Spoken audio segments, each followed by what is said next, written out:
Yes, Ivan and Anjo, basta Pinoy almusal. Yes na yes ang itlog. Ang liit lang nito. Ayun, parang extra small. Kung may extra large yan, to. extra small. Para hindi pa to dapat iniluwal eh.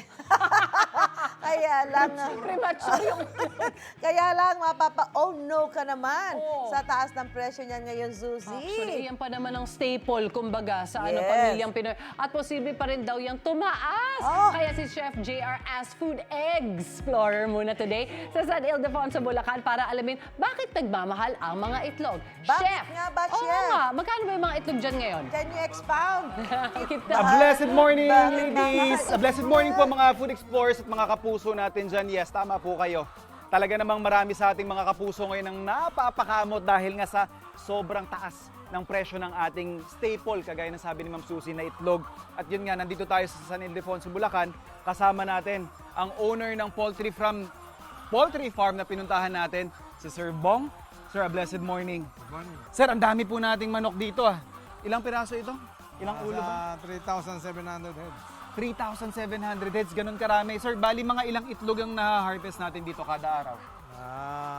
Sa 3,500. Mga ganun karami. So, more or less, mga at least 150 trays yan, ano? Meron. So, ayan. So, makikita nyo po, mga kapuso, ito, nakapag-harvest na tayo. Sir Bong, ano na pong susunod sa ating proseso dito? Magtitimbang tayo sa grader machine.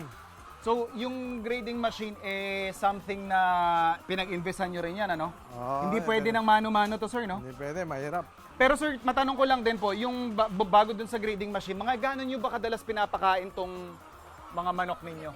Twice a day. Twice a day. Tapos same formula lang ito ng feeds. Same formula lang. Tapos sir, bali yung manok natin, mga ilang buwan siya nag-uumpisang mangitlog. Bali, May tinatawag kasi kayo ditong RTL ba? ang tawag na 16 weeks, tapos 22 weeks, mga ingitlog na siya. Okay. So tuloy-tuloy na po yun. Mga hanggang kailan naman po aabutin yun? Hanggang 20 to 24 months. Okay, hanggang 24 months kaya niya mangitlog. So, gaano po ba kadalas sila mangitlog? Araw-araw po ba yan? Araw-araw, Isa. Isang manok, isang okay. itlog. So, mga almost 1,000 pieces din ang kaya nilang itlog, ano? Mahigit. 365 times 2. Tapos ito na po yung sinasabi natin, mga kapuso, na grading machine. Ito kasama natin si ma'am. Paano ito pinapagana, ma'am? Ayan. Ano yan, ma'am? Automatic na po yung pagtimbang niyan? Oh, yung galing, ano? Okay. Kasi dati makikita natin sa iba talagang mano-mano. Ina-eyeball lang nila kung ano yung small, medium, large eh. Sa ngayon po, ma'am, Sir Bong, bakit po sa tingin nyo tumaas yung presyo ng itlog? Siguro yung pagtaas ng ingredients ng feeds, saka yung maraming nagkakal sa ibang lugar, sa Batangas, sa Nueva Ecija. May mga tinatamaan May ng mga kwan? tinatamaan Ano, ng bird bird flu po flu. yan? Tapos yung iba parang may nababanggit tayo, yung iba nagkakal sila ng Nagkakal na ganitong siguro, panahon. matanda na yung manok. Nagpalit ng Nagpalit season. na ng... Okay. So ito lang po. Tapos yung presyo nyo naman dito, ano yung farm gate price nyo dito, sir, ng kwan? Kunyari, yung large natin. Ang large namin is 230 to 240. Ayan, yung may listahan natin. Okay. Sir Bong, syempre, hindi lang basta-basta information ang hatid natin sa mga kapuso natin, kundi isang recipe rin na I'm sure mapapakinabangan natin, lalong-lalo na sa mga kagaya ko na mahilig sa itlog. Gagawa tayo ng omo rice or omelette rice. Ayan, Sir Bong. I'm sure lahat na ng luto ng itlog na gawa na ninyo dito, ano?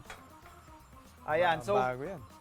basically, omelette rice, yun lang yung recipe natin. Meron tayong fried rice dito. Kahit anong gusto nyong fried rice na ilagay. Meron tayo dito green peas, may ham din tayo dyan. Tinimplahan natin to ng toyo. And syempre, ito na yung parang pinaka-omelette natin na gagawin. So we have here yung ating pan. Yan. Importante po na very controlled yung temperature. I mean, depende na lang din sa trip ninyong omelette or yung consistency ng omelette ninyo. Pero, ito, kinokontrol natin siya. Kailangan din po non-stick yung pan natin pag gusto ninyong kuhang-kuha yung presentation. Ayan. Pwede na natin itong i-fold.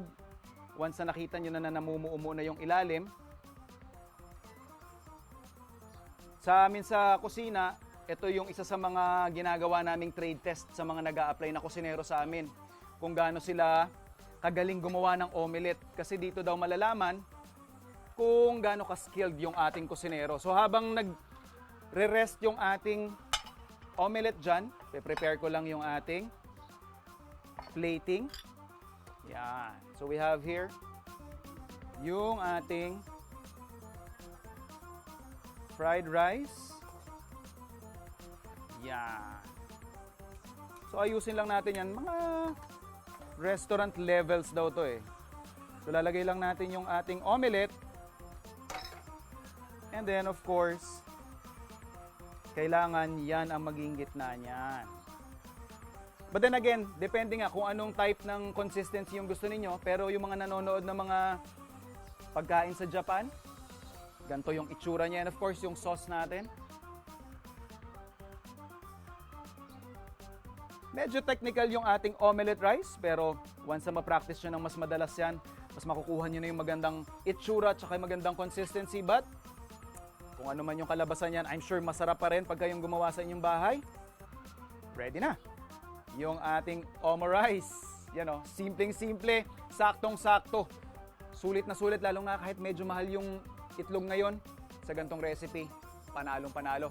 Tuloy-tuloy yung food adventures natin dito mga kapuso. At syempre, hindi kayo papahuli. Kaya laging tumutok sa inyong pambansang morning show kung saan laging una ka, unang hirit.